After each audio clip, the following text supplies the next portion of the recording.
মুয়াজ্জিন যখন আযান দেয়, কোনদিন কোন মুসল্লি গিয়া কমপ্লেন দিছেনি, মুয়াজ্জিন সাহেব জীবনের আসার পর থেকে, দুনিয়াতে আসার পর থেকে তোমার আযান শুনতেছি দৈনিক 5 বার, পালা লাগে না আযান উল্টায়া অন্য কিছু দেও? কেউ কইছেনি? আযানের মধ্যে মায়া দিছে কে? হাইয়া আলাস সালাহ,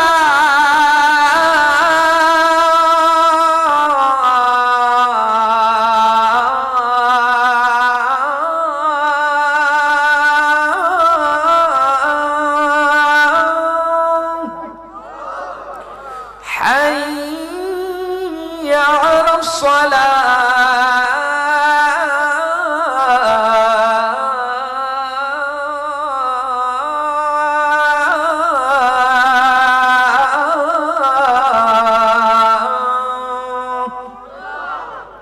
আজানো মজা দিছে কে?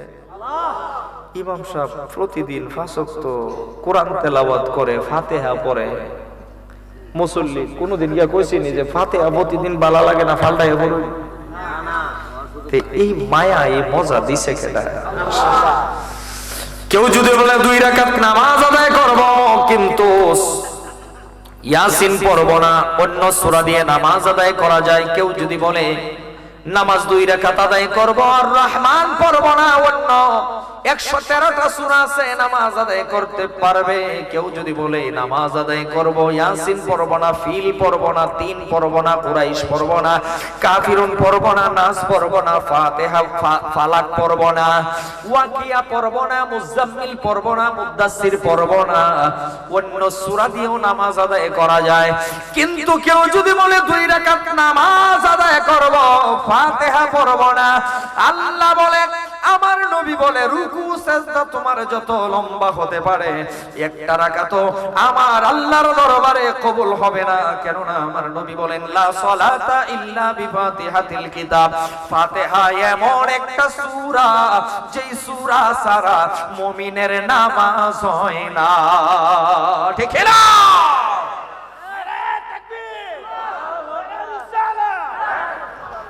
আজকে মাইক দুইডুই বালা পাইছি। আমার গ্রামে এক মাহফিল হইতাছে, ইটা এমন মাহফিলের উদ্যোগী 18 বছর ধরে মাহফিলটা হয়। এটা আমি সংগঠন প্রতিষ্ঠিত করছিলাম, একতা যুব সংঘ। এরা 2.5 লাখ টাকা খরচা করছে খালি স্টেজে আর প্যান্ডেলে। সামনে মতিঝিলের শাপলা চত্বর বানাইছে, এমন সুন্দর 1 কিলোমিটার পর্যন্ত লাইটিং করছে। 5 লক্ষ 5.5 লক্ষ টাকা খরচ যায় মাহফিলে। এখন আলোচনা করতেছে এহসানুল হক মুজাদ্দিদি সাহেব, এরপরে জহির ইসলাম ফরিদি সাহেব, এরপরে আবার আব্দুর রহমান রেজভী সাহেব আছে। সারে শেষ সাইতো কালেকশনের লাগি রাখে। আমি কইতেছি ইনশাআল্লাহ আল্লাহ যদি বাঁচায় রাখে, এই জ্ঞান সাইরা শেষে আবার দেখা করবো ইনশাআল্লাহ। ওই জ্ঞান আবার কতক্ষণ চিল্লাইতেছে, নিজের মাহফিল তো। সম্মানিত সুধী ভাইয়েরা, আমার বাগনির জামাই, আবার আমার উকিল বাপ, মায়ার মানুষ। এখন এবারে ধরছে মামা অনুই লাগবো। আমি এই তারিখে আর কোনো মাহফিল রাখি না, যেহেতু এটা নিজের আমার বাড়িতে মেহমান, আমি ঘুমাইবার জায়গা নাই। এমন মেহমান গিয়া বসছে, কারণ মাহফিলটা একটা আলোড়ন সৃষ্টিকারী মাহফিল, লাকায় তানার শ্রেষ্ঠ মাহফিল হয়। ধরছে বাজান আপনিই লাগবো। আমি কই ইনশাল্লাহ আসরাইলে এমনিও তো আমার মায়ার মানুষগুলা আমারে অত্যন্ত মহব্বত করে, আমিও করি, একটু ইনশাল্লাহ যাব। তো সম্মানিত সুধী ভাইয়েরা আমার, আমরা আজকে সূরা ফাতিহা নিয়ে আলোচনা শুনবো। শুনতে রাজি আছেন? এই সূরা ফাতিহা কোরআন শরীফের সর্বপ্রথম সূরা। এই সূরাতে রুকু একটা, আয়াত হলো 60টা, শব্দ হলো 29টা, হরফ হলো 139টা। কোরআন শরীফের নাজিলের দিক দিয়া, কোরআন যে আল্লাহ নবীর উপরে নাজিল করছে, এই নাজিলের দিক দিয়া কোরআনের সূরা হলো 2 প্রকার। কয় প্রকার? এক প্রকার হলো মাক্কি, আরেক প্রকার মাশাআল্লাহ একটিভ শ্রোতা, ও আরেক প্রকার মাদানী। মাক্কি কোন সূরা? যেই সূরাগুলো আমার নবীজির উপরে আল্লাহ মক্কা শরীফ থাকা অবস্থায় নাজিল করেছেন আল্লাহ, এই সূরাগুলো মাক্কি। আর যেই সূরাগুলো আমার নবীজির উপর আল্লাহ মদিনা শরীফ হিজরত করার পরে মদিনা থাকাকালীন নাজিল করেছে, ওই সূরাগুলো মাদানী সূরা নামে পরিচিত। তাহলে যে সূরাটা মক্কা, এটা মাদানী হইতে পারে, আর যেটা মাদানী সেটা মাক্কি হতে পারে। আবার একই সূরা মাক্কি মাদানী উভয়টা হতে পারে না। কিন্তু আশ্চর্য হয়ে যাবে, সূরা ফাতিহা এমন একটা সূরা যেই সূরাকে আপনি মাক্কিও বলতে পারবেন, মাদানিও বলতে পারবেন, কোনো ভুল হবে না। বলে হুজুরিরা আবার কি তা কইন? আপনি ওই তো কইলেন এক সূরা মাক্কি মাদানি উভয়টা হয় না, কিন্তু ফাতিহা কিভাবে মাক্কি মাদানি উভয়টা? আমার কোনো ব্যক্তিগত বক্তব্য আপনাদের সামনে দেওয়ার জন্য স্টেজে বসি নাই। এই সূরাটাতে মাক্কি ও মাদানিও এই বিষয়ে যিনি ফতোয়া দিয়েছে জগৎ বিখ্যাত একজন মুফাসসির, যার নাম হলো আল্লামা জারুল্লাহ জামাখশরী রাহমাতুল্লাহি আলাইহি। উনার নাম জারুল্লাহ আসল নয়, উনারে জারুল্লাহ ডাকা হইতো, অর্থাৎ আল্লাহর প্রতিবেশী বলে যারে ডাকতো মানুষে। উনার উপাধি কি ছিল? আল্লাহর প্রতিবেশী। কন্যা কি? আল্লাহর প্রতিবেশী। আমার হাফিজ ভাইও আছেন, মাশাআল্লাহ। হাফিজ ভাইয়ের সাথে আমার অনেক স্মৃতি আছে। ও হাফিজ ভাই লিয়ে কত মাহফিল কত জায়গায় গেলাম। আল্লাহ যাক, আমার ভাই একটা যানবাহন চালায়, তারে আল্লাহ বিপদ আপদ থেকে আল্লাহ হেফাজত রাখতো। এই অঞ্চলে এমনিও মাহফিল হইলে হাফিজ ভাই নিয়ে টানাটানি করি। অনেক মায়ার মানুষ, আরো অনেক মায়ার মানুষ আছেন। প্রিয় সুধী ভাইয়েরা আমার, আল্লামা জারুল্লাহ জামাখশরী একটা কিতাব লিখছে। কিতাবটার নাম হলো তাফসিরে কাশফ। আমারে আল্লাহ সেই পড়ার তৌফিক দিছে, কিন্তু আমার তাফসির জীবনে যত কিতাব পড়ছি, দুইটা কিতাব হইছে সবচেয়ে পড়তে কঠিন। একটা হইলো তাফসিরে বাইদাবি, আল্লামা কাজী নাসিরউদ্দিন বাইদাবির লেখা, আর একটা হলো ওই তাফসিরে কাশফ, যে আল্লামা জারুল্লাহ জামাখশরী লিখেছেন। উনাকে জিজ্ঞেস করেন, আপনার কিতাব কত দিনে লিখেছেন? কত দিন বলিস না। কত মাসে লিখেছেন? কত মাস বলিস না।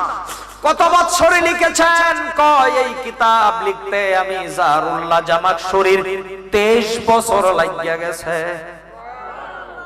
আর আমার নবীর উপরে আল্লাহ কোরআন নাজিল করেছেন 23 বছরে। আপনি 23 বছরে কিতাবে লাগাইছেন। এই কিতাব কোথায় লিখেছেন?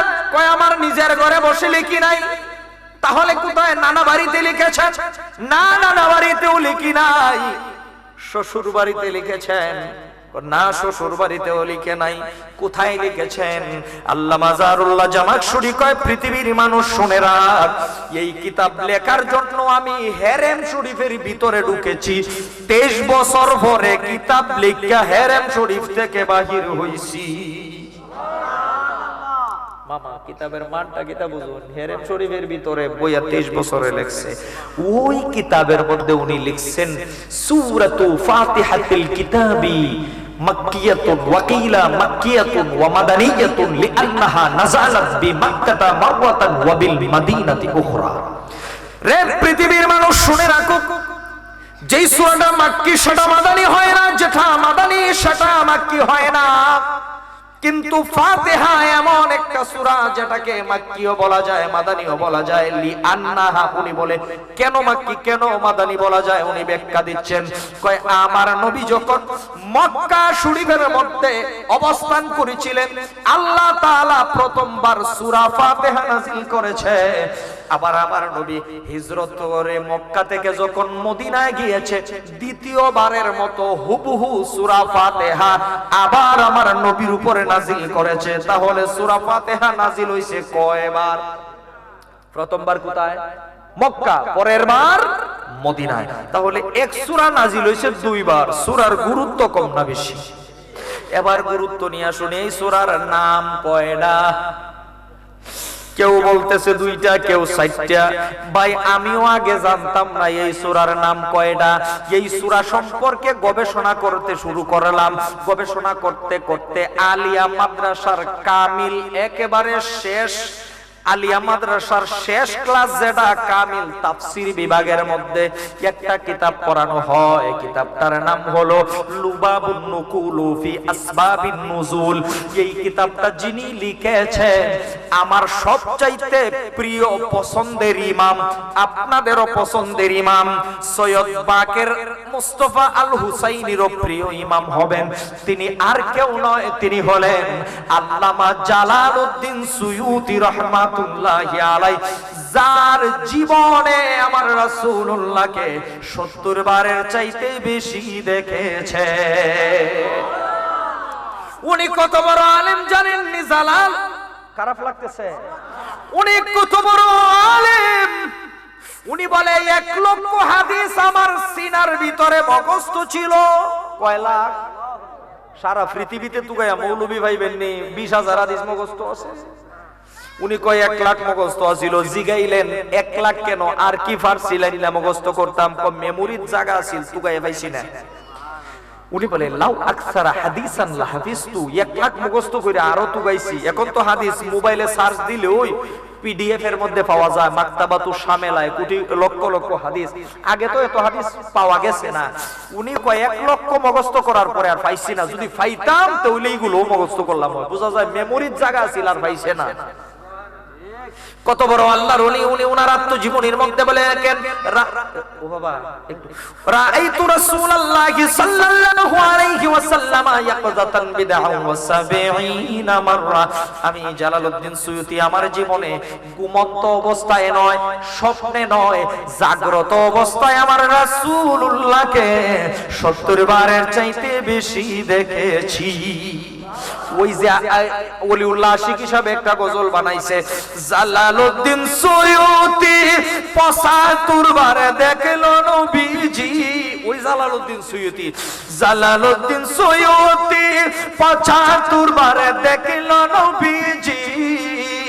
এত পারে দেখিয়া তাহার, এত পারে দেখিয়া তাহার তৃপ্তি যেন গেল না।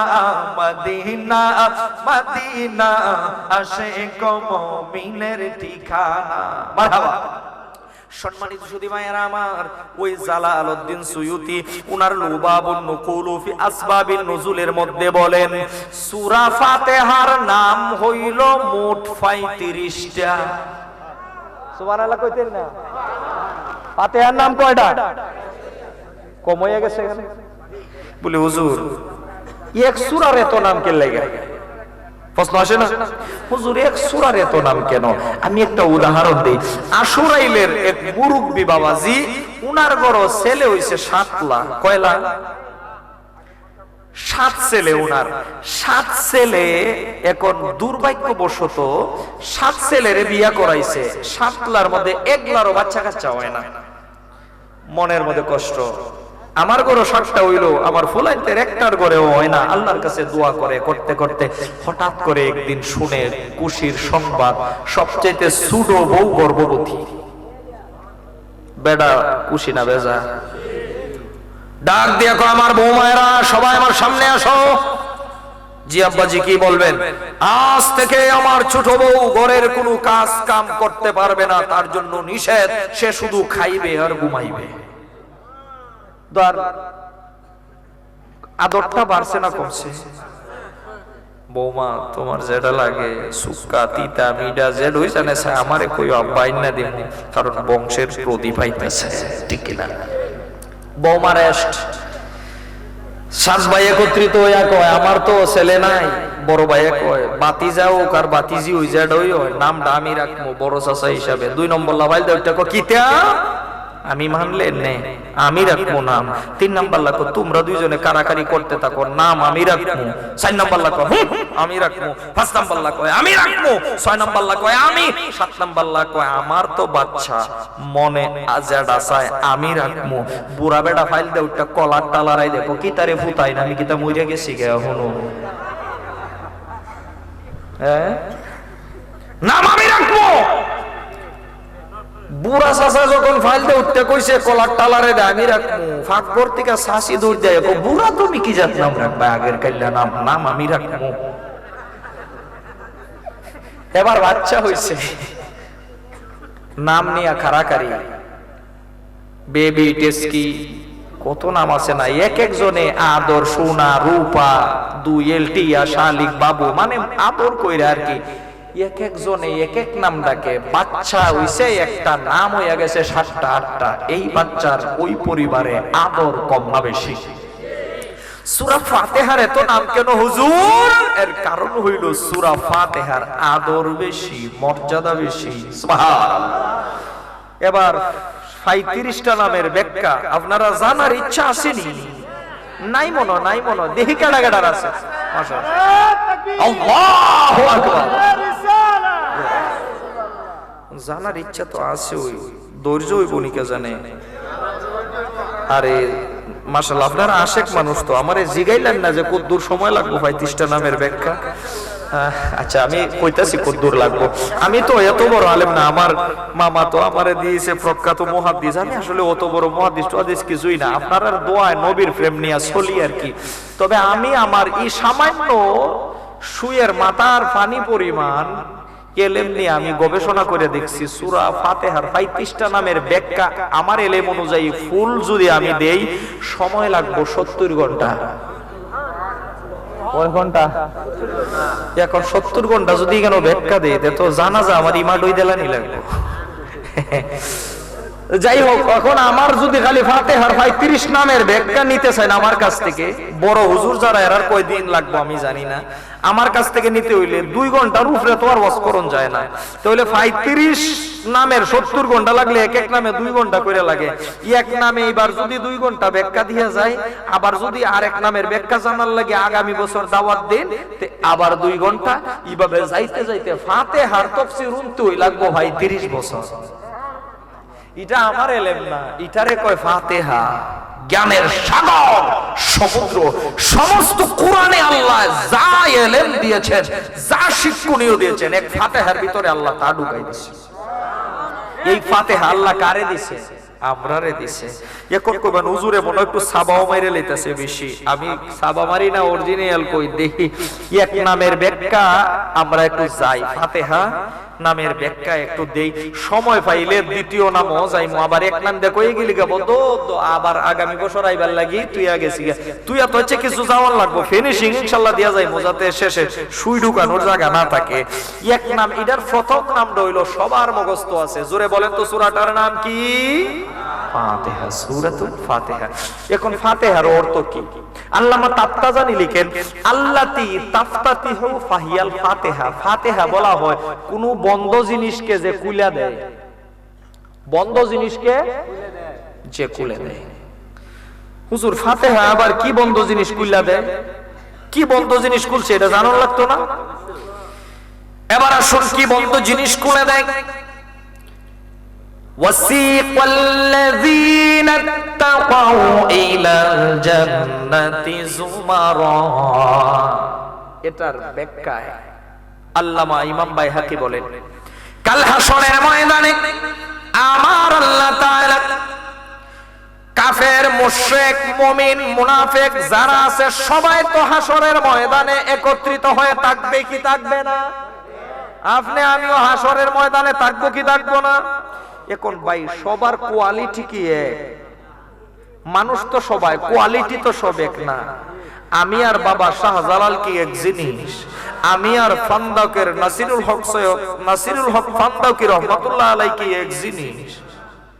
তে কিছু কমবক দেখো নবী আমাদের মতো। আমি তো ফান্দাকের বিশ্বা বুজুরের ভাইয়ের দুলার সমতুল্য না, আর নবীর পজিশন কোথায়? আল্লাহ হেদায়েত দান করুক, যারা বুঝে না এরারে বুঝার তৌফিক দেন। সম্মানিত সুধী ভাইয়েরা আমার, সব মানুষ হাসরের ময়দানে থাকবে। আমার আল্লাহ সবার আগে এমন কিছু বান্দাকে ডেকে ডেকে আমার আল্লাহ আলাদা একটা লাইন ধরাবে। যাদেরকে আমার আল্লাহ লাইন ধরাবে, এদেরকে আমার আল্লাহ নির্বাচিত করবেন, হিসাব ছাড়া যেন জান্নাতে দিয়ে দেয়। সর্বপ্রথম লাইনটা কিসের ধরবো? একদল সিরিয়াল ধরাইবো যাদের কোনো হিসাব, বলেন যাদের কোনো হিসাব নাই, এদেরকে আমার আল্লাহ বিনা হিসাবে জান্নাতে দিবেন।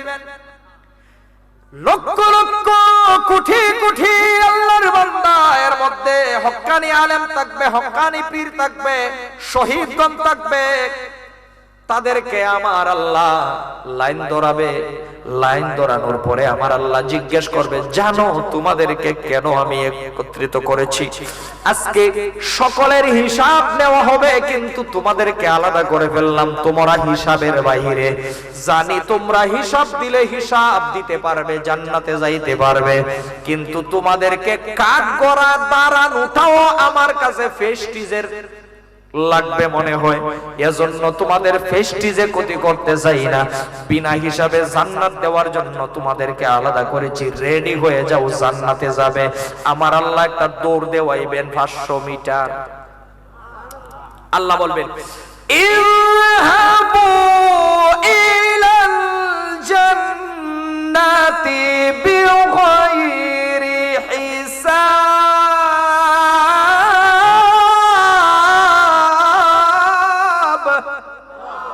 আজকে তোমাদের হিসাব নাই, যাও যাও যাও রে যাও, বিনা হিসাবে জান্নাতে যাও।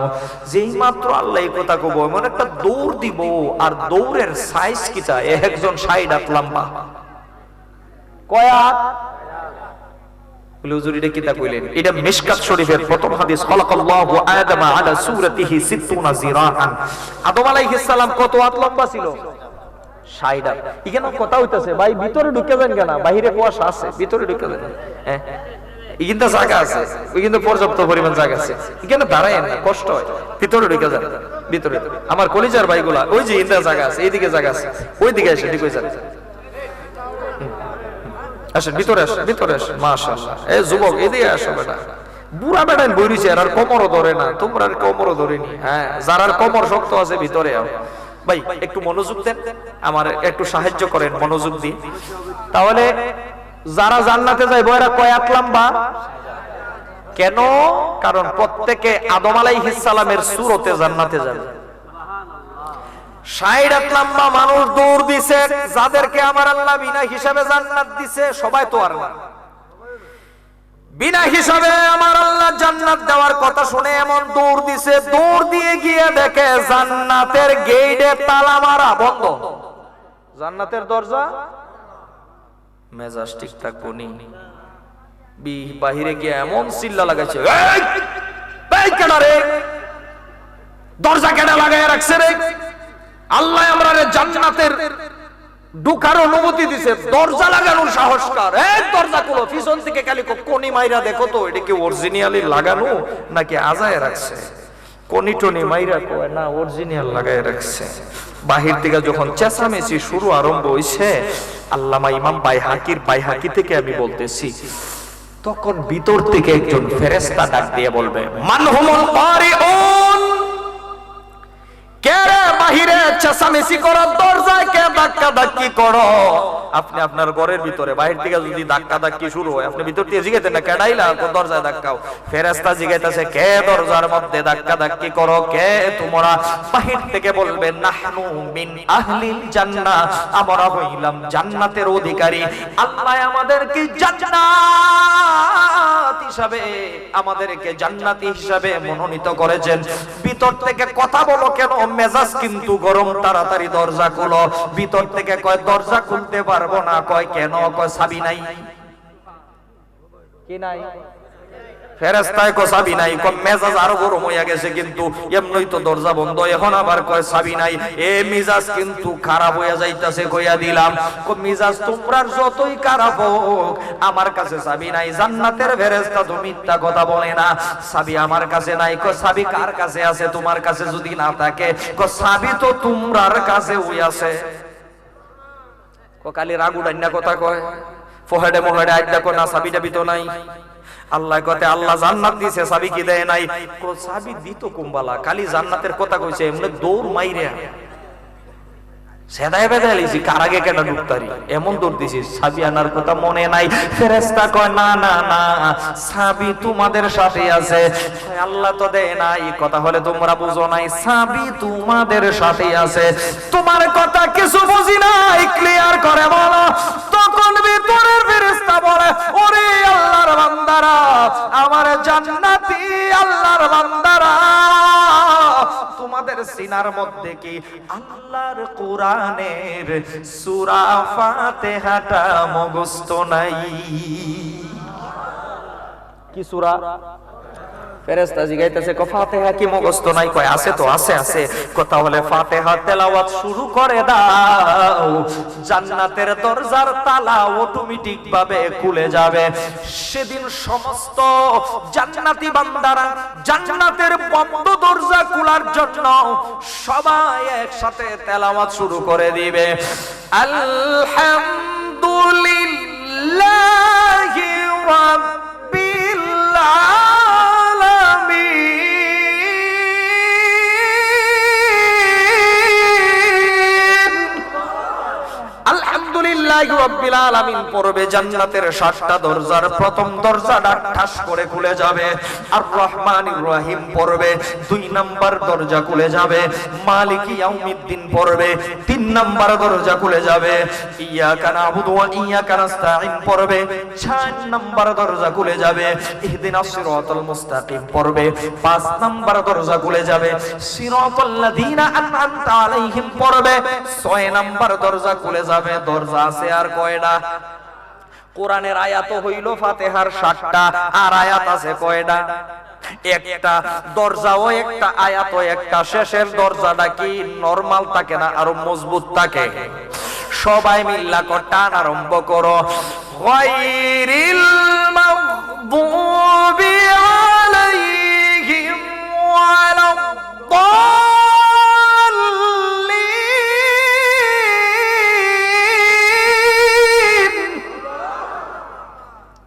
7 আয়াত যখন তেলাওয়াত করবে, 7 আয়াত যখন তেলাওয়াত করবে, জান্নাতের 7টা দরজা টাস করে খুলে যাবে। জান্নাতি বান্দারা সবাই জান্নাতের ভিতরে ঢুকে যাবে। আর জোরে বলেন না সুবহানাল্লাহ।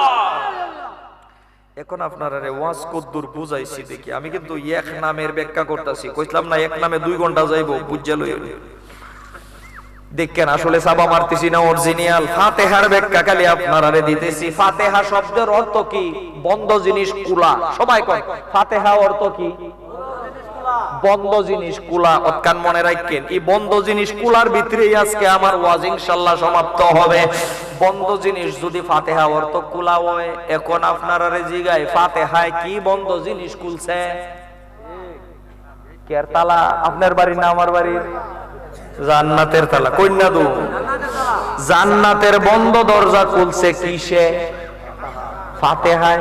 এই জন্য এই সূরাটার নাম রাখা হয়েছে সূরাতুল ফাতিহা।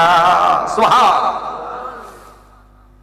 এটা সূরা ফাতিহা একটা শব্দের 10 ভাগের 1 ভাগ কইছি, আর 9 ভাগ রইছে। এই 9 ভাগ দিলে হইব গিয়া 2 ঘন্টা। এখন আরেক ভাগও যাইতাম নি, তারপর টান্ড হয়ে যাইতেছে। সিন্নি আছে, আচ্ছা ফিশা বুজুর হইব, সিন্নি টান্ড হয়ে যাইতেছে। হ্যাঁ, বদ্ধ দিতেন না তো? মাশাআল্লাহ, আল্লাহ কবুল করুক, আমিন। এবার আসুন, গভীর মনোযোগ। আপনাদের যদি ভালো লাগে, আমারও তো ভালো লাগে।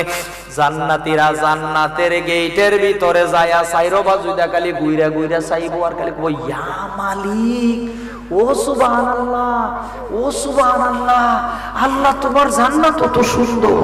সুবহানাল্লাহ। সুবহানাল্লাহর আওয়াজটা একটু কম হইতাছে, আমি ভলিউমটা আপনারা বাড়াইয়া দেই। সুবহানাল্লাহর আওয়াজটা পরে আবার চিন্তা করি আমারে নি সুবহানাল্লাহ আওয়াজের সাথে ওয়াজ না করবার লাগি দেন। আপনি যদি সুবহানাল্লাহ পড়েন, সুবহানাল্লাহ পড়তে সিন বা হা নু হা আলিফ নুন আলিফ লাম লাম হা, সুবহানাল্লাহ পড়তে হরফ হইল 9টা। একবার সুবহানাল্লাহ আপনি পড়লে আপনার আমলনামায় নেকি হয়ে যায় 90টা। ওই তো আরো পাইছেন 90টা, আরো 90টা হয়েছে এখন। আরে আরো 90টা হয়ে গেছে, আরে না আরো 90টা হয়ে গেছে তো।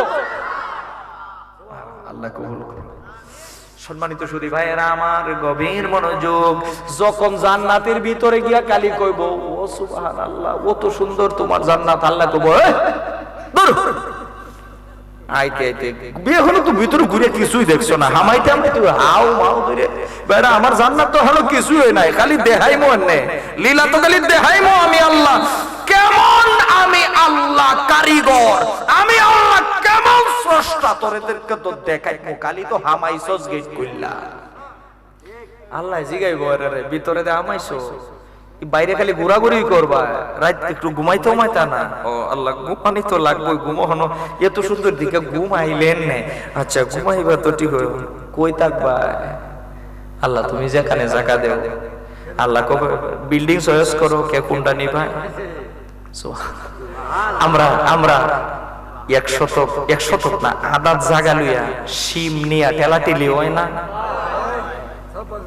আমি কেড়ে চাইতাম ওমর বলারে এই সেই লেগে চাইতাম আর হেরবে আমি কেড়ে চাইতাম ফুল আছে না আমার 5টা দেখো আমার ফুলা নাই থেকে হয়েছে বাতিজা আছে 7টা এ কোন দিন দেখতে রে কোনা বাসুস মানে হলা হলা দাঁড়াইল না 2টা দিনের টাইম দেখো আমারও দাঁড়াইল না আনাইতেছি আমিও ফোন দেয়া এগুলা করবো না।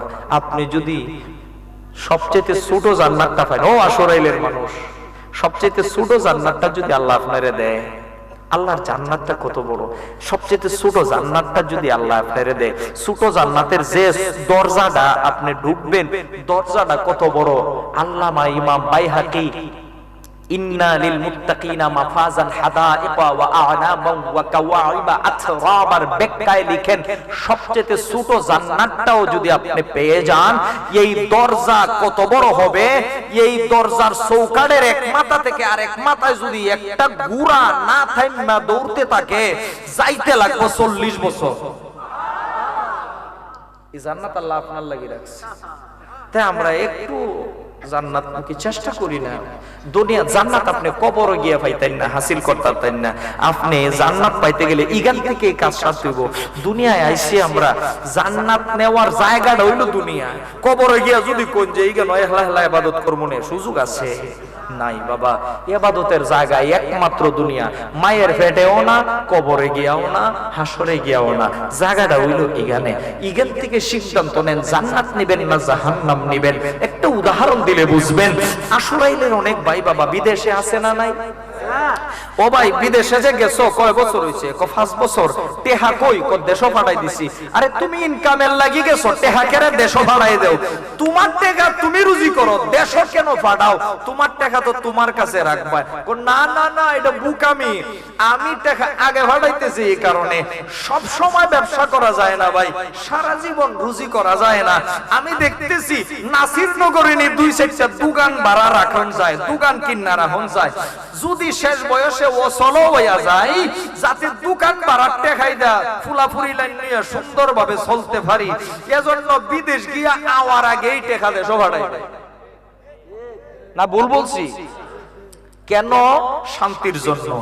এবার আপনি আমি আসছি বিদেশে, আমাদের মূল জায়গা আল্লাহ কিন্তু আমাদেরকে একদিন টেনে নিয়ে যাবেন। বান্দা কবরটা কিভাবে জান্নাত করবেন এই আমলের আল্লাহ বলেন লিয়াবলুয়াকুম আইয়ুকুম আহসানু আমালা। তোদেরকে দুনিয়াতে পাঠাইছি ব্যবসায়, ব্যবসায় কে কত লাভবান হইতে পারোস। এটা টাকা পয়সার ব্যবসা না ভাই, এটাই ঈমান আমলের ব্যবসা। আহসানু আমালা, যে যত বেশি আমল নিয়ে আইতে পারবা, ঈমানদারে ঠিক কইরা আমল যার যত বেশি হইব, কবরটা তার তত বালাকানা হইব, জান্নাত হইব। যে শিয়ান আমরা এখনো কবরে যাই নাই, যাবো একদিন, কিন্তু বিদেশ থেকে আসার আগে যেমন 150 টাকা পাঠিয়ে দেয়, কবরে যাওয়ার আগেই কবরটা কিভাবে জান্নাত করতে হবে ইনকামটা কিন্তু এখনোই পাঠিয়ে দিতে হবে। যারা শিয়ান ফান্দাকের পীর সাবুজুর কিবলার মতো, তারা দুনিয়ায় থাকতেই আমল আগে পাঠিয়ে দিয়েছে। যারা অলস, যারা নির্বুধ, তারা এখনো পাঠায় নাই, তারা অলসতা করে বসে রয়েছে। কবরটা কিন্তু জাহান্নামের গাড়ি হয়ে যাবে। সিদ্ধান্ত এখান থেকে নিতে হবে, কবরে না, হাসরে না, মিজানে নয়, ফুলসিরাতে নয়। চিন্তার জায়গা হইল এই আশুরাইলের জমিন থেকেই আপনাকে আমাকে নিতে হবে। কথা বলেন ঠিক কি না? এতটুকু ওয়াজ যদি আর 2-3 ঘন্টা করার ওয়াজ দরকার নাই, এতটুকু যদি মাথায় রাখেন যে আমার বাবা আমারে আটকায় রাখতে পারবে না, আমার মা আমাকে আটকায় রাখতে পারবে না, রাখবেও না। এত আদরের বউ মারা গেলে আমার পাশে শুইবে না, আমাকে রেখে আসবে। আমার কবরটারে আমি যে যাইতেছি আমলা রস্তে, আমার মনটায় ছায় আপনাদেরকে ঈমান আমল ঠিক করার জন্য যদি ফাও ধরতে হয়, আমার ফাও ধরতেও মন চায়। তারপরেও একটু চিন্তারাই কে, দুনিয়া দুনিয়া তো আছেই, কিছু কম বেশ আপনার দুনিয়া বিও লাগবে, কিন্তু আপনার কবরটা কিভাবে জান্নাত বানাতে হয় এইটা এইখান থেকে আপনাকে নিতে হবে। বাজান কষ্ট হইতাছে আপনারা? একটু বই। সম্মানিত সুধী ভাইয়েরা আমার, আল্লাহ তাআলা ডাক দিয়ে বলবেন, আমার বান্দারা রে, কে কোন বিল্ডিং নিবা?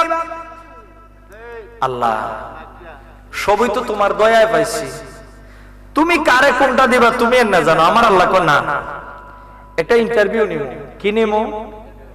একটা পরীক্ষা নিব। ইন্টারভিউর মধ্যে অভিজ্ঞতা যাচাইব, যার অভিজ্ঞতা যত বেশি সে তত তলা বিল্ডিং এর মালিক হইব। আল্লাহ তুমি কি পরীক্ষা নিবা? আল্লাহ বলবে ফাতিহা পড়া তো জান্নাতের দরজা কি করে লাইছো, খুললা লাইছো। এখন বিল্ডিং যে নিবা খালি কি ফাতিহা মুখস্থ করে জান্নাতে আইছো, আর কি আয়াত ইয়াত কোরআনের মুখস্থ নাই? আল্লাহ আমার আছে 10 আয়াত, আল্লাহ আমার আছে 15 আয়াত, আমার আছে 20 আয়াত, আমার আছে 40 আয়াত, আমার আছে 50, আমার আছে 100, আমার আছে 150, আমার আছে 300। আল্লাহ বলে আজকে ঘোষণা দিলাম আমার সামনে কোরআন তেলাওয়াত যে যত আয়াত পড়তে পারবে, এক একটা আয়াত পড়বে লিফটের মতো এক এক তলায় উঠাইমু, এক একটা বিল্ডিং এর মালিক বানায়া দেব। আমার নাতি হাফেজ না, মাশাআল্লাহ হাফেজ হয়ে গেছে তো, মাশাআল্লাহ। হাফেজ সাহেব কেন আর নাই, আছেন নি? আপনিও নেই, মাশাআল্লাহ। আচ্ছা আচ্ছা, এই সময় কলাক্টারে লড়াই দে হাফেজ সাহেবরা কব আজকে তো জন্মের বড় লোক আমরা রে, হামসে মারা কোন হে? হেউ তো কইব হামসে মারা কোন হে? আজকে আমার সে বড় লোক কেডারে, কারণ আল্লাহ ঘোষণাটা কি দিছে, যে যত আয়াত পড়তে পারে অত তালা জান্নাতের মালিক, অত তালা বিল্ডিং এর মালিক। সায়ারিসকে তেলাওয়াত শুরু করে দেখ, যে 10 আয়াত পড়তে পারবে 10 তালা বিল্ডিং এর মালিক, আল্লাহু আকবার। যে 50 আয়াত পড়তে পারবে 50 আয়াতের মালিক। যত আয়াতি হোক না কেন, আমি আলেম হইল, আমি তো হাফেজ না, সেদিন তো হাফেজে কোরআনের সামনে আমারও বিল থাকবে না। হাফেজে কোরআন যারা, তারা সূরা বাকারা থেকে টান শুরু করবে রে, এক একটা আয়াত পড়বে আমার আল্লাহ লিফটের মতো উঠাইতে থাকবে, মিনাল জিন্নাতি ওয়ান নাসের সিন পর্যন্ত তেলাওয়াত করবে। 6666 আয়াত পড়বে রে আমার আল্লাহ এক একজন হাফেজে কোরআনকে 6666 তলা বিল্ডিং এর মালিক আমার আল্লাহ বানায়া দিবে। সুবহানাল্লাহ বলো। তাহলে এরকম এগুলা ফুল হাফেজ বানানোর দরকার আছে নি? হ্যাঁ, আমরা নিয়তটা কদ্দুর বালা দেখে ফুলা হইছে 5টা, বৌরেলি আবার একটা চেয়ারও বইছে, কয় মাদ্রাসা তো একটারে দেওয়ান লাগবো, যেটা জানা যাও না যা ফরাইতে, আর একটা তো লাগে কোনটারে মাদ্রাসা দেওয়া যায়। সাইরোটা ফার্স্ট ফুলারে খাড়া করছে, খাড়া করে বড়টা কয় এ ব্রেন বালা, এরে দিমো ইংলিশ মিডিয়াম ডাক্তার, এর ব্রেন মোটামুটি বালা, এর ইঞ্জিনিয়ার দিন। ইয়া দেখছি ইতাহিতা টিকটাক কইরালা নষ্ট হইলে এই ইঞ্জিনিয়ার, এরে কিতা দিমু, এরে বানামু ব্যারিস্টার, এরে বানামু উকিল। এগুলোও তো দেশের সম্পদ ভাই, ডাক্তারও বানানো দরকার, ব্যারিস্টার ম্যাজিস্ট্রেট, এটা তো দেশের সম্পদ, এটাও এগুলো তো বানানোর দরকার। আমরা হুজুররাও তো অনেক সময় এদের কাছে যাওয়া লাগে দরকার। এখন তুকায় তাকায় কো মাদ্রাসায় কোনটা দিতেন, কো এরে দেলা, এর নাক দে হিঙ্গেল পরে ই জায়গা দিয়া মুছে কাপড়ের পরে মুছে, এছাড়া বেড়া এ বেশি কইতারে না। মানুষের বাড়ি মিলাদ টিলাদ পইরা সাইডা খাইবো না, এটা বেশি জুইতেন না, এটারই মাদ্রাসা দেন দেখছেন পাসাইডা গিতে। অথচ মাদ্রাসায় দিতে গেলে ভালো ব্রেইনের ছেলেটারে দেওয়ার দরকার, কারণ মাদ্রাসার পড়া সবচেয়ে কঠিন। আপনি যারা কলেজে পড়ছেন, ভার্সিটিতে পড়ছেন, আপনি ইংলিশ ভালো জানেন, ভালো বুঝেন, একটা ইংলিশ কিন্তু কঠিন না, সহজ। আপনি টেন্স, এরপরে আর্টিকেলস এর ব্যবহার, এগুলো যদি পারেন, একটা শব্দের 3টা রূপ হয়, present form, first form, first participle form, এরপরে যেমন do, did, done, go, went, gone, be, was, were, been, অর্থাৎ একটা শব্দের রূপ হয় 3টা। ইংরেজি আপনি যত বড় পণ্ডিত হন, 60টা রূপ আপনি বানাইতে পারবেন না। ইংরেজিতে একটা শব্দের রূপ হয় কয়টা? 3টা। আর আরবি একটা শব্দের রূপ হয় 624টা। তাহলে আরবি অনেক কঠিন না? কঠিনতে বালা ব্রেইনের। আর যেটা লেদা বেদা দিককে মাদ্রাসায় দিছে, পরে দেখা যায় এইটাই মা বাপরে ফালে। আর যে ব্যারিস্টার বানাইছে বছরে 2 দিন আয়, এক কুরবানির ঈদ আর এক রোজা ঈদ। ড্যাডি কেমন আছেন, আসসালামু আলাইকুম।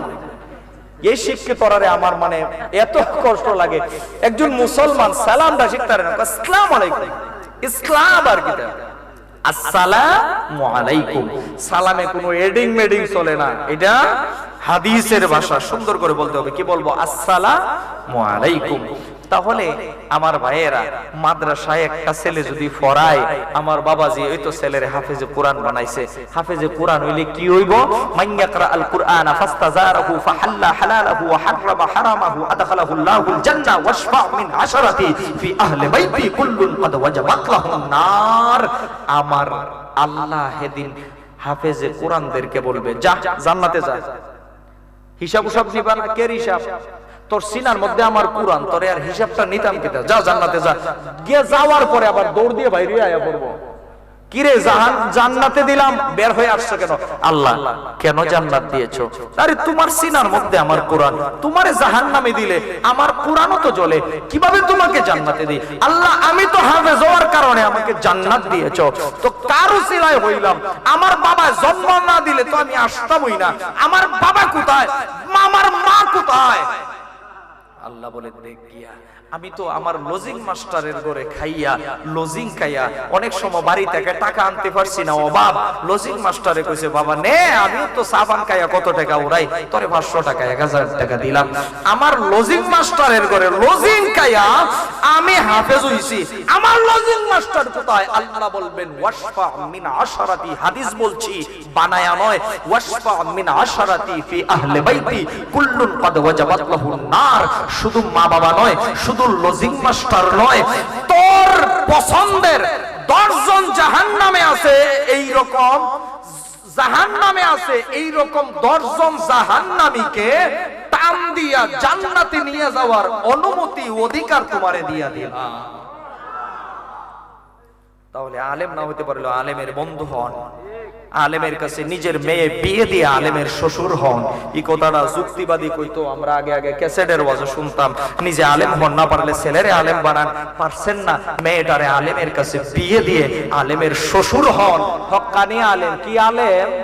এই আলেম হইলে আবার হইতো না যে আলেম আয়া কয় আল্লাহর ওলিদের মাজারে জিয়ারত করা শিরিক, মাজার ভেঙে দাও। এই রকম আলেমও তো আছে, আছে না নাই? আমার ভাইয়েরা, আল্লাহর ওলিদের কি দোষ, কি অপরাধ? আল্লাহর ওলিরাই তো এই দেশে ইসলাম প্রচার করেছেন। যেই দেশে আসে নাই কোনো নবী, যেই দেশে আসে নাই কোনো রাসূল, যেই দেশে সাহাবায়ে কেরামের ইসলাম প্রচার উনারা আসেন নাই, তাহলে এই দেশে এতগুলা টুপি, এতগুলা পাঞ্জাবি, এতগুলা পাগড়ি, এতগুলা মক্তব, এই এতগুলা মসজিদ, এতগুলা মাদ্রাসা, এইগুলো একমাত্র আল্লাহর ওলিদের অবদানেই হয়েছে। সুতরাং যারা আল্লাহর ওলিদের মাজারে বোমা মারতে চায়, আমি বলবো তারা সঠিক পথে নাই। কথা বলেন ঠিক কি না? ইয়াজিদের উত্তরসূরি এখনো আছে, মুনাফিক নবীর যুগেও ছিল, আমার ইমাম হুসাইনের যুগেও ছিল। এখনো হুসাইনীদেরকে বাধা দেওয়ার জন্য, রাস্তাঘাটে আটক করার জন্য এজিদি কিয়ামত পর্যন্ত থাকবে। আল্লাহর ওলির মাজারে মারতে চায়। আমরা আল্লাহর ওলির মাজারে সেজদাকে শিরক মনে করি, হারাম মনে করি, জিয়ারতকে ইবাদত মনে করি, সওয়াবের কাজ মনে করি। আমরা জিয়ারত করার কারণে আমাদেরকে কয় মাজার পূজারী। আল্লাহ কয় আমার প্রিয় বান্দাদেরকে মাজার পূজারী বলে গালি দিলি, জানোস না তোদেরকে কোন পূজারী বানাইবো? এদেরকে মন্দির পাহারা দেওয়াইয়া, মন্দিরে গীতা গাওয়াইয়া, আল্লাহ বলে জনগণের সামনে তোদের গুমর ফাঁস করে দিয়া তোদেরকে মন্দির পূজারী বানাইয়া দিছি। কথা বলে ঠিক কি না? সম্মানিত সুধী, সম্মানিত সুধী, কইতাম নাকি আর কিছু কথা? সূরা ফাতিহা ওর তো বন্ধ জিনিস কেন খোলা? এই যে মাসটা রজবের মাস, এখানেও মোল্লার আর সুলকানি কোন নবী মেরাজে গেছে, আল্লাহরে দেখছে না। নবী কয় দেখছি, হে কয় দেখছে না, তোর তো জ্বলে কেন? নবী নিজে কয় আল্লাহরে দেখছে।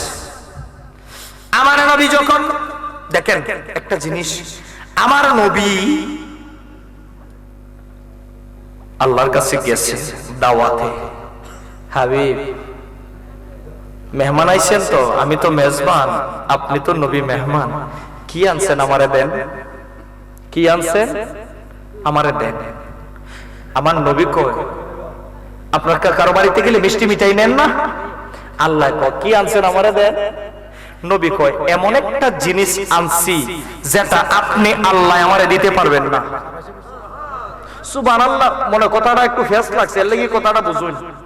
এমন একটা জিনিস আনছি রে মাওলা, আমি নবী আপনাকে দিতে পারবো, আপনি আল্লাহ আমাকে সেই জিনিসটা দিতে পারবেন না। কি আনছেন? আত-তাহিয়াতু লিল্লাহি ওয়াস-সালাওয়াতু ওয়াত-তাইয়্যিবাত।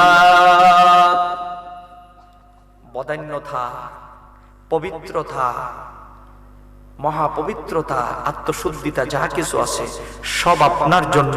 আমার নবী আল্লাহর কুদরতি কদমে সেজদায় পড়ে গেলেন। এটাই বুঝাইছে আমার আল্লাহ পাক রব্বুল আলামিনকে রাজি খুশি তো আগেই করে ফেলছে, আরো করে ফেললেন। হাবিব, আমি বুঝতে পেরেছি কোন জিনিসটা আমি দিতে পারবো না। হ্যাঁ, আমি রাসূল আপনার কুদরতি কদমে সেজদা করেছি, আপনি আল্লাহ পারবেন না। সেজদা আপনি আল্লাহ মানুষকে সৃষ্টিকে দিতে পারেন না, কিন্তু আপনি পাওয়ার যোগ্য, আমি সেটা দিয়েছি। আমার আল্লাহ বলে, যেহেতু আমাকে শ্রেষ্ঠ জিনিসটা দিয়ে দিয়েছেন, আমার পক্ষ থেকেও তো আপনার নেওয়ার দরকার। আল্লাহ বলে, আসসালামু আলাইকা আইয়ুহান নাবিয়্যু ওয়া রাহমাতুল্লাহি ওয়া বারাকাতুহু। আমি আল্লাহর পক্ষ থেকে আপনাকে সালাম। আমি যদি আপনার বাড়িতে যাই, হাদিস বলে আমি আপনাকে সালাম দিব গিয়ে। আর নবী গেছেন আল্লাহর বাড়িতে, আল্লাহ স্বয়ং নবীকে নিজে সালাম দিয়েছে। সম্মানিত সুধী, যাওয়ার পরে আমার নবীজির চেহারা মুবারক মলিন, চেহারা মুবারক মলিন। হাবিব,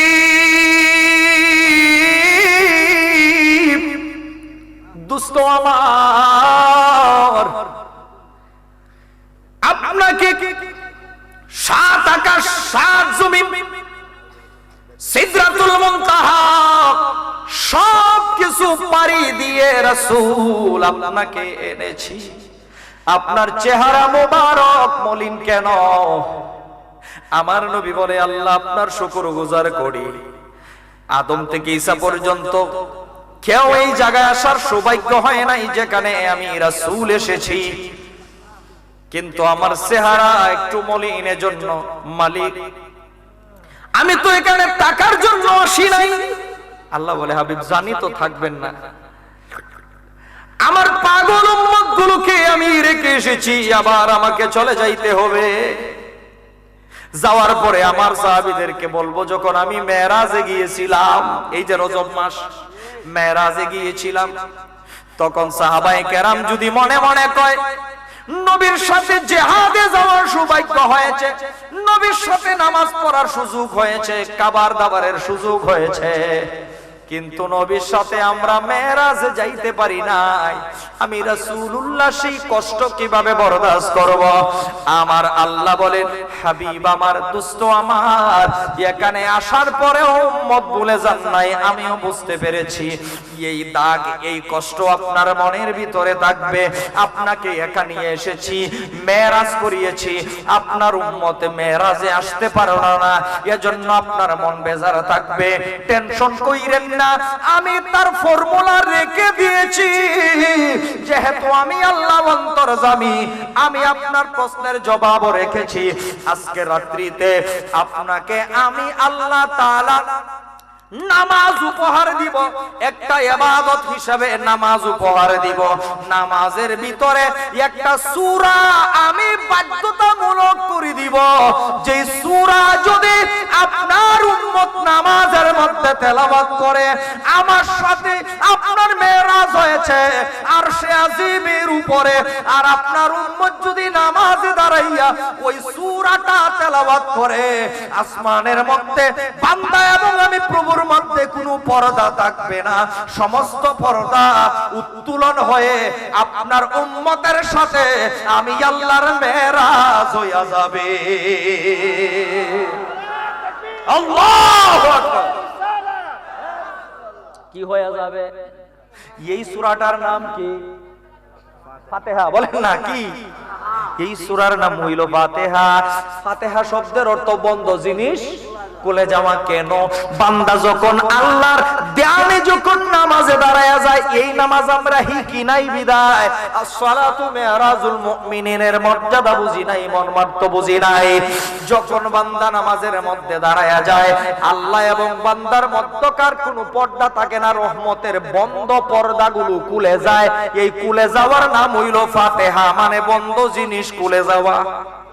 আপনি যে ফাতিহা পড়েন, ফাতিহা তো সারা জীবনই পড়েন। আমি 2-3 মিনিটে একটা উদাহরণ দিই। ফাতিহা যে পড়েন একটু মজা বেশি পাইবেন আজকে থেকে। আল্লাহ আমার নবী বলেন, কেউ যদি আল্লাহর সাথে কথা কইতে চায়, চাইনি আল্লাহর সাথে কথা কইতেন, মন থেকে বলেন আপনার মাওলা আমার মাওলার সাথে কথা কইতে চাইনি। আমার নবী কো নামাজে যেন দাঁড়ায়া যায়, দাঁড়ায়া গেলে আল্লাহর সাথে তার কথা হয়। কেমনে কথা হয়? কয় এই সূরা ফাতিহার মাধ্যমে কথা হয়। আপনি যখন গিয়া দাঁড়াইল, আল্লাহু আকবার, সুবহানাকা আল্লাহুম্মা বিহামদিকা ওয়া তাবারাকা ইসমুকা ওয়া তাআলা জাদ্দুকা ওয়া লা ইলাহা গায়রুক, আউযু বিল্লাহি মিনাশ শাইতানির রাজীম, বিসমিল্লাহির রহমানির রহিম। তারপরে কি? ফাতিহা আলহামদুলিল্লাহি রাব্বিল আলামিন পর্যন্ত পড়া লাগে না। আপনি সর্বপ্রথম বাক্য পড়লেন আলহামদু, আলহামদু। যখন আপনি নামাজের মধ্যে জুম্মাহাটির মসজিদে দাঁড়ায়া যখন মুরব্বি থেকে যুবক পর্যন্ত আপনি যখন বলেন আলহামদু, আল্লাহ তখন গোপন ভাবে স্বয়ং আল্লাহ আপনারে একটা প্রশ্ন করে। প্রশ্নটা কি? আল্লাহ কয় লিমানিল হামদ। হাদিসে আসছে মামা, লিমানিল হামদ। এই আলহামদু শব্দের অর্থ কি? সমস্ত প্রশংসা। বলেন সমস্ত। এখন আল্লাহ জিগা লিমানিল হামদ, কার লাগি সমস্ত প্রশংসা? প্রশ্নটা করছে কেডা? আপনারে করতেছে যে নামাজ পড়ে। আল্লাহ আপনারে কয় লিমানিল হামদ, কার প্রশংসা? এখন আমরা কই প্রশংসাটাই আমার মায়ের না, প্রশংসাটাই আমার বাবার না, প্রশংসাটাই আমার উস্তাদের না, প্রশংসাটা পৃথিবীর কারো না। প্রশংসাটা হইল আলহামদুর পরে হইল লিল্লাহ। প্রশংসাটা একমাত্র আমার আল্লাহর জন্য। কার জন্য? আল্লাহর জন্য। এখন আল্লাহ যখন উত্তরটা, আল্লাহ আপনার কাছ থেকে সঠিক উত্তরটা পাইছেনি, কই না তো খাওয়ার পরে আল্লাহ বেজার হবে না, খুশি হইব? আপনাকে জিজ্ঞাসা করলো লিমানিল হামদ, প্রশংসা কার? আপনি বললেন লিল্লাহ, আল্লাহর। মা আপনার আমার মাওলা আবার জিজ্ঞাসা করে আল্লাহ আবার কে? মানিল্লাহ, আল্লাহ আবার কেডা? দেখছেন নি কত মজার এই সূরার ভিতরে কি আছে? মজা পাইবেন আজকে থেকে নামাজ পড়লে। আল্লাহ কমানিল্লাহ, আল্লাহ আবার কে? আমরা তখন বলি আমার আল্লাহ কে? মানে হি রব্বিল আলামিন, আমার আল্লাহ তাআলা হচ্ছে গোটা জাহানের রব। এখন আল্লাহ আপনাকে আবার 3 নাম্বার প্রশ্ন করে, কাইফা হুয়া, তিনি কেমন? তিনি কেমন রব? যিনি গোটা জাহানের রব, তিনি কেমন রব? রাগ বেশি না কম? কেমন? তখন আমরা উত্তরটা কি দেই? আর-রাহমানির রাহিম।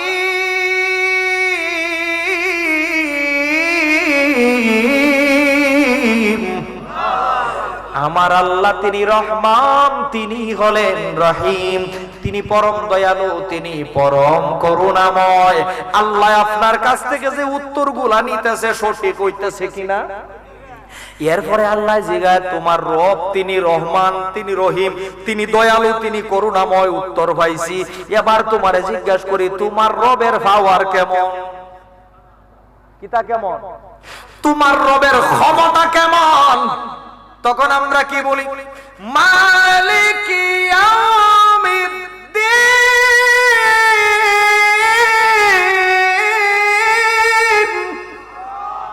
যেদিন ফেরাউন কথা বলতে পারবে না, যেদিন নমরুদ কথা বলতে পারবে না, যেদিন ওয়াশিংটন কথা বলতে পারবে না, যেদিন জর্জ ডব্লিউ বুশ কথা বলতে পারবে না, যেদিন বিশ্বের মহারাজা, রাজা মহারাজা কেউ কোনো কথা বলতে পারবে না।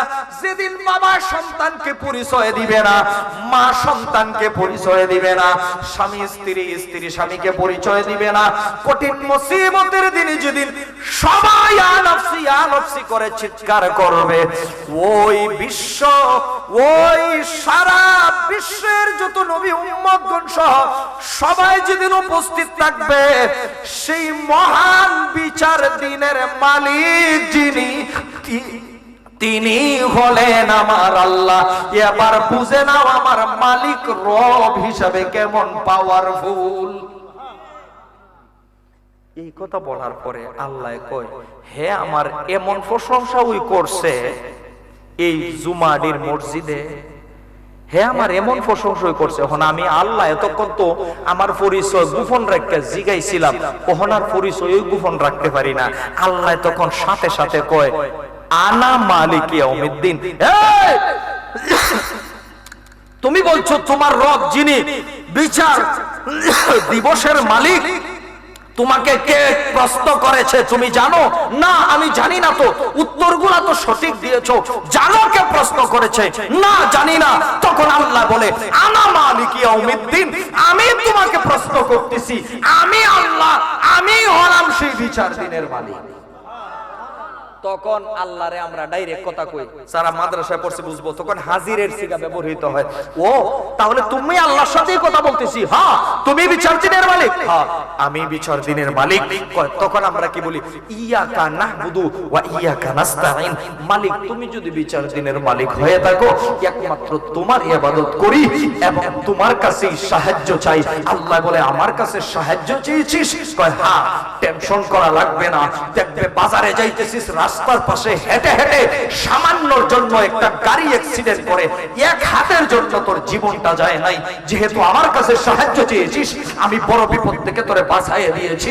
গাড়ির ভিতরে ছিলে, অ্যাক্সিডেন্ট হয়েছে, 5 জন জায়গায় মারা গেছে, তোরে একটা ফুলের টুকাও লাগতে দেই নাই।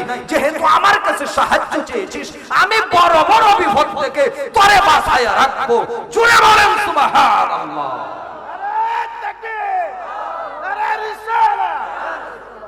খারাপ লাগতেছে দেখছেন? আমি একটা উদাহরণ দিলে, আমি আর বেশি লম্বা করবো না। মনে ফান্দাকে হুজুর সাহেবজাদা আসছেন নাকি? হুজুর উনিও তো কিছু কথা বলবেন, নসিহত করবেন। তো যে কথাটা বলছিলাম, এরপরে আমারে একজনে গিয়ে জিগাইতেছে আমার বাড়িতে যে জয়নাল আবেদিন ফারুকী উনারে চিনুননি, আমারে জিগায় এর অর্থ কি? মানে লোকটা আমারে চিনে না। আমি জিজ্ঞাসলাম যে উনার সাথে আপনার কি দরকার? এখন বলতেছে যে উনার একটা কথার কথা, আমি তো আর এত ভালো ওয়াজি না। উনি কইতেছে উনার ওয়াজ আমার এত ভালো লাগে, আমি খালি একটা বড় মোবাইল আছে, আমি তো আর উনার চেহারা টেহারা দেখি নাই, তবে অডিও ওয়াজ প্রতিদিন ঘুমাইবার সময় উনি আমার খুব ভালো লাগে। আজকে আইছি উনার পরিচয় জানি না, সরাসরি দেখা করতাম। উনার ওয়াজ নসিহত আমার খুব ভালো লাগে, বক্ত হয়ে আইছি। আমি খুশিও মনা বেজার হইম, খুশি হইয়া হাসি মাইরা কই যে কার সাথে কথা কইতেছো? আমি তো হইলাম জয়নাল আবেদিন ফারুকী। আর যদি ওই লোকটা গিয়া কইতো যে জয়নাল আবেদিন ফারুকীকে চিনেননি, জিগাইলাম তার সাথে আপনার কি দরকার? উনি বলতেছে আমি থানা থেকে এসেছি, উনি ওয়ারেন্টের আসামি ধরতে এসেছি। আমি তো তখন আমার পরিচয় অবশ্যই দিব না। আমি কোমো সিধি উনারে এই রাস্তা দিয়ে 5 মিনিট আগে খালি গেছে, 1 কাপ চা খাইয়া দৌড় দিলেই ফাইলিবেন, হেরে এই দিকটা দৌড় দিয়ে আমি এই দিক দিয়ে মারব, ঠিক কিনা? আল্লাহ কয় হেজে নমাজে দাঁড়াইছে, আল্লাহরে কত দূর চিনে দেখি। আমি তারে গোপনীয় ভাবে জিগাইতে থাকি। আপনি যখন আলহামদু কই, আল্লাহ কই নিমানিল হাম, কার প্রশংসা? হে কই লিল্লাহ। এখন আমি আবার আল্লাহ জিগাই মানিল্লাহ, আল্লাহ আবার কেডা? হে কই রব্বুল আলামিন। এত সুন্দর জবাব দিতেছে। তখন জিগাই তার পাওয়ার কেমন? কয় তখন জিগাই তিনি কেমন? কয় আর রহমানির রহিম। জিগাই তার পাওয়ার কেমন? কয় মালিক ইয়াউমিদ্দিন। সে আমার সব এ টু জেড পর্যন্ত প্রশংসা করছে, এর কাছে আর গোপন রাখার দরকার নাই। আল্লাহ কয় আনা মালিক ইয়াউমিদ্দিন, আমি বিচার দিনের মালিক। তখন আমরা আল্লাহর সাথে সরাসরি কথা শুরু করি। এটার নাম হলো মেরাজ, এটার নাম হলো ফাতিহা। আল্লাহ এবং বান্দার মধ্যখানে কোনো পর্দা থাকে না, এটার নাম হইল ফাতিহা। আপনার মেরাজ হয়ে যায়। আপনার কি হয়ে যায়? মেরাজ হয়ে যায়। এইভাবে যাইতে যাইতে ইহদিনাস সিরাতাল মুস্তাকিম, আমাদেরকে সরল সঠিক পথে পরিচালনা করো। আপনি নামাজ পড়বেন, আপনি রোজা রাখবেন, ইবাদত করবেন, তবে ইবাদত বন্দেগী সবকিছু কবুল হওয়ার শর্ত হইল ঈমান। কথা বলেন কি না? ঈমান। আপনি নামাজ পড়া কপাল কালো কইরা ফেলাইবেন, আমার নবীর সম্মান শুনলে চেহারা কালো হয়ে যাবে, আপনার ইবাদতে কাজ হবে না। মসজিদের নববীর মধ্যে সাহাবায়ে কেরাম ভর্তি, হঠাৎ করে এক মুনাফিক আমার নবীজির সাহাবীর উঠাইরা গেছে, নবীজির কাছে আইছে, ইয়া রাসূলুল্লাহ 3 দিন হয়ে গেছে উট পাই না। আমার নবী কয়, আমি কি তোমার উট পাহারা দেইনি? কয়, ইয়া রাসূলুল্লাহ না, তবে আমার বিশ্বাস আমার উট কোথায় আছে আপনি গিয়া খুঁজন লাগতো না, আপনি জাগাত বইয়ে কইয়ে দিলাইতে পারবেন। আমার নবী কো, অমুক যেহেতু আমারে কইছো, আমি তোমারে জিপিএস দেখাই দেই, এই রাস্তা দিয়ে যাইবা, প্রথম ডানে, তারপরে বামে, তারপরে সোজা, তারপরে ডানে, তারপরে বামে, গিয়া দেখবা তোমার উটটা 3 দিন ধরে উটের লাগামটা রশিটা একটা গাছও ফেস্ট লাগা আছে, আইতে পারতেছে না। বুখারীর হাদিস শুনাইতেছি, 7296 নাম্বার হাদিস আপনাদেরকে শুনাইতেছি। আমি আরবি ইবারত বলতেছি না সালাকের জন্য, তাড়াতাড়ির জন্য, যেহেতু সময় পিসা বুজুর আসবেন। তো আমি তখন আমার নবী যখন জিপিএস দেখা দিয়েছে, সব সাহাবী খুশি হইয়া কয়, সাদাকতা ইয়া রাসূলুল্লাহ, নবী আপনি সত্য বলেছেন। একদিকে ওই মসজিদে তো খালি আবু বকর ওমর ছিল না, ইয়াজিদি মোল্লাও আছিল, আব্দুল্লাহ ইবনে উবাই ইবনে সুলুলের দলও আছিল, বেয়াদবের দলও আছিল। এরা মিটিং কইরা কয়, দেখো নবীর কাছে উডের সংবাদ আইছে, নবী আন্তাজি কইয়ে দিছে। এই মোল্লা আমাদের দেশে আছে না, নবী এটা জানে না, হিডা জানে না, এরা ওই হিগানের বীজ। কথা বলা বাবা, আমি তো কেউ নাম ধরছি না, আমি তো কেউ নাম ধরছি না, আমি কোরআন সুন্নাহ থেকে কথা বলতেছি। ভাই এখন এই দলে কানাকানি কইরা আস্তে আস্তে কয় কোন নবী উডের কবর কইতারে, অথচ আমরা যে নবীর দলের না, নবীর সাথে খাই, ইফতারি করি, নামাজ পড়ি, সবকিছু করি, অথচ আমরা নবীর দলের না, নবী কবরই জানে না। জোরে কইলে নাউজুবিল্লাহ। এই কথা বলার সাথে সাথে আমার নবী রাগান্বিত হয়ে গেলেন।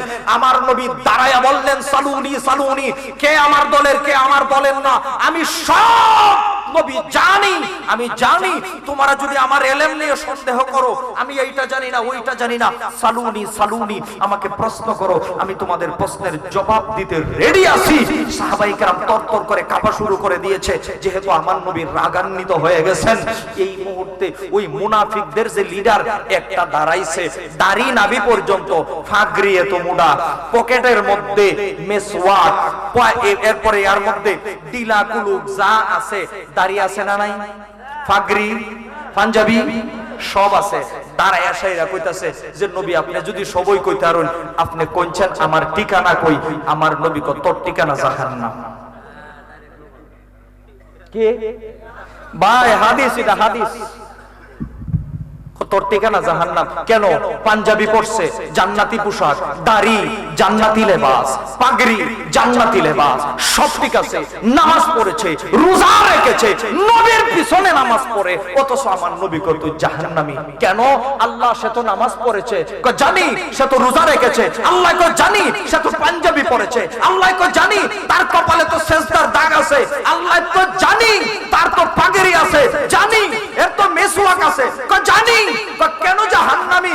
সব আছে, একটা জিনিস নাই, আমার বন্ধুকে আমি যে মর্যাদা দিয়েছি, যে পজিশন দিয়েছি, সেই পজিশন অনুযায়ী আমার নবীকে মানতে পারে নাই, এজন্য তার নামাজ রোজা কাজে আসে নাই।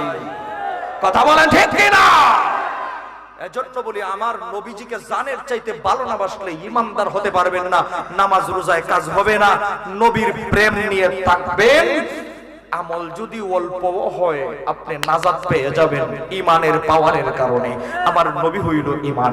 আপনি যে দলের হন, হন আলিয়া, হন কওমি, হন যে কোনো পীরের মুরিদ, হন যে কোনো মাসলাকের, পড়েন কলেজে, পড়েন ভার্সিটিতে, অসুবিধা নাই, কিন্তু ইমানদার হইতে গেলে আমার নবীকে সবার চাইতে হৃদয়ে আগে স্থান দিতে পারলেই আপনি হবেন আশিকে রাসূল, আপনি হবেন জান্নাতি।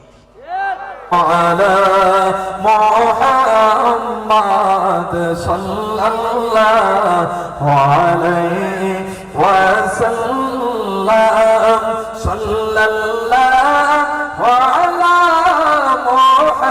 محمد صلى الله عليه يا نبي سلام ইয়া রাসূল সালামু আলাইকা ইয়া হাবিব সালামু আলাইকা সালাওয়াতুল্লাহ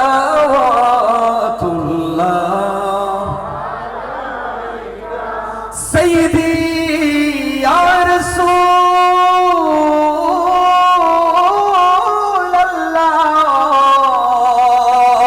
রাসূলাল্লাহ ইয়া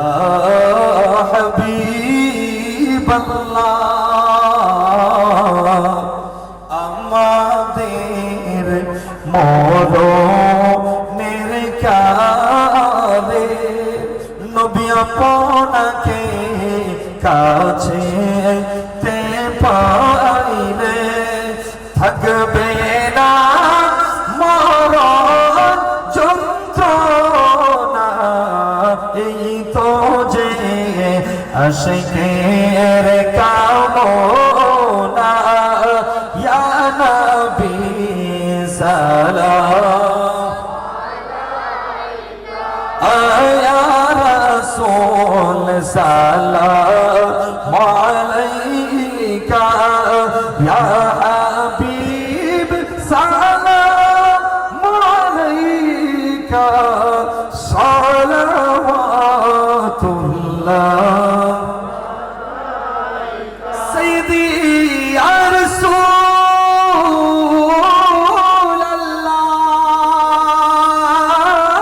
রাসূলাল্লাহ ফিদাকা আবি ওয়া উম্মি ইয়া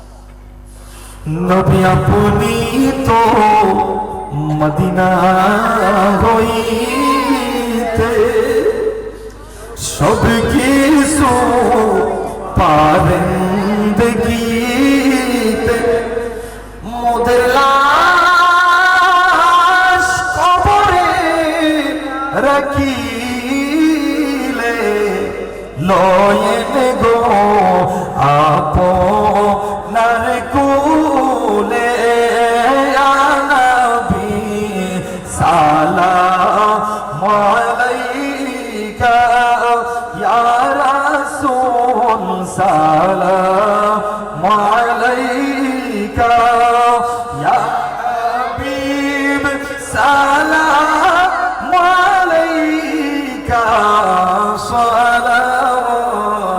সালাওয়াতুল্লাহ